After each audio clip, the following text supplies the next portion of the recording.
Alrighty, welcome to a Blood Death Knight Silver Proving Grounds tank guide. Alright, first wave, always try to focus the target that she's hitting first, because your little healer slash DPS buddy here hits really freaking hard with her abilities. So if you don't directly target them, you're probably not going to hold threat, and she's probably going to start taking at least some damage, which really, especially in Silver, it's not incredibly important if she's tanking an ad for a little while. It really doesn't matter too much. But it's just generally it's safer just to make sure you're holding threat. And while your AoE damage is pretty good, it unfortunately isn't, amazing for burst damage. Because your dots are just too steady. Oh, and now as you can see with these little buggers, it's not really important. You'll survive it even without it, but it's a useful trick, especially if you're planning on trying gold afterwards to do, is to simply AoE stun them and run away, which buys time. Since most of the damage here is dealt by, of course, your little buddy over there, it's not incredibly important that you stay on the target all the time.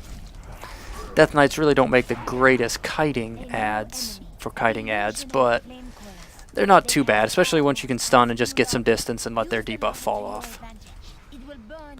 Oh, another lovely little trick here, I'm going to just interrupt this bugger, is you can anti-magic shell and walk through this fire.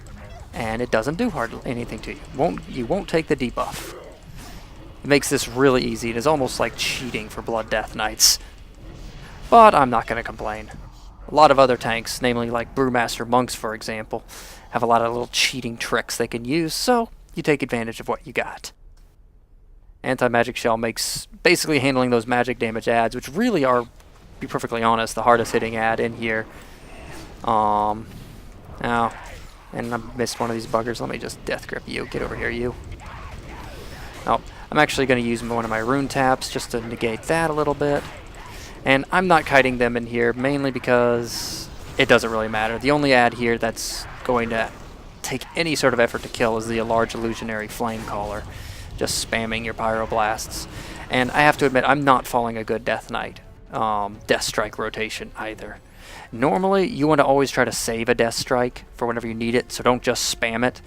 But in Silver Proving Grounds, the damage isn't so heavy that you really need to perfectly upkeep your survivability, so you're probably pretty safe at just spamming. Now I am using the Plague Leech talent. It's not incredibly essential. It is a DPS increase to do so. Not a DPS increase, though it probably is that too, a survivability increase, because it essentially gives you a free Death Strike whenever you possibly need one. And I forgot about those buggers coming in. I'm going to go ahead and take them. As you can see, it's not really important if you let her tank them for just a few seconds. She'll survive it just fine. And you see she's already back at 100% HP. So a few seconds of tanking these ads isn't really going to kill her. Now that being said, I probably could have made that easy by simply saving my Pestilence and dropping my Pestilence at a distance on her, which would have picked up these ads really easily.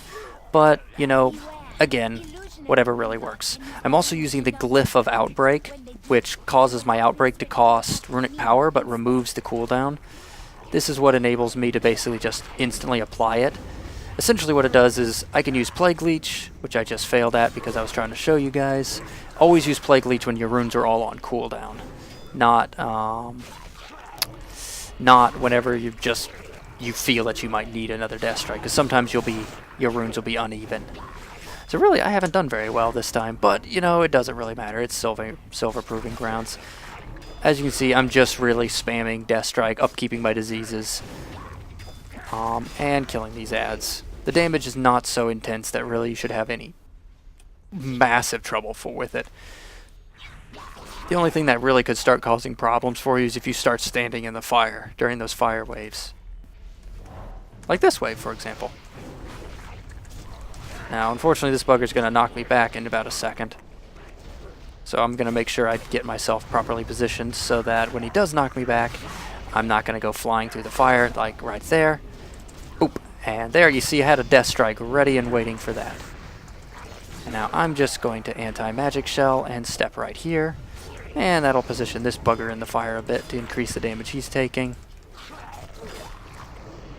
And you'll notice I also put my back up against this wall just so he couldn't knock me very far. Whenever you take a surge of damage, that's the time when you want a Death Strike. Death Strike is the only reactive mitigation cooldown in the game. All the other tanks use preemptive mitigation, where you have to, like, you know, blow the ability before the damage is taken. Death Knights are the only exceptions. I'm just going to go Strangulate you just so your damage becomes negligible because the other wave is coming in. And I need to make sure I get diseases and everything up on these buggers. Go ahead and drop my Pestilence to reduce a bit of damage and Death Strike my HP back up. As you can see, you wait until your damage or your resolve spikes up to Death Strike. No point in Death Striking when you're at full HP or when you're only taking minor damage, because then your Death Strikes will be at their minimum value. Once your resolve spikes up, for example I'm at 200%, you can easily just resolve and spike it right back up. Hey you bugger, get up here. And I'm going to go ahead and put diseases on this guy. Interrupt the Pyroblast. Anti-magic shell so I can just walk right over that lovely little fire. And eat that Pyroblast without, you know, taking crazy damage. And go ahead and blow a Rune Tap just to mitigate that damage a little bit more. Double tap that a little bit. Using Blood Taps. Always, a lot of this is just general tanking. Make sure you've got the Blood Tap talent so you can actually control when you take your when you get your runes back. And I'm going to Rune Tap again and take that. And that's the entire game. Really, the only things to really pay attention for are the usual. Make sure you're focusing the Praying Mantis or the Mantid ads, because they'll clear your threat. Though, really, to be perfectly honest, even if they get on the healer for a few seconds, it's not devastating. Make sure you don't stand in the fire yourself, because usually the damage is good enough that the ads will die even if you don't properly kite them. So if you're having trouble positioning them, don't worry too much about it. But if you really do want to position them, remember that your anti-magic shell enables you to just walk right over the fire without really taking hardly any damage and without applying the debuff the fire applies to you. Aside from that, use your Rune Tap if you feel that you're taking a little bit of extra damage. It's not too important. But the big thing is, if you do notice you are taking a lot of damage, which ideally you really shouldn't in Silver Proving Grounds, but if it does happen, make sure to pace out your Death Strikes. You do not want to spam them all at once, because then you'll have almost nothing you can blow afterwards. Make sure you always save at least one Death Strike for whenever your health might spike down low, so you can have that massive Death Strike to spike it right back up. Thanks for watching.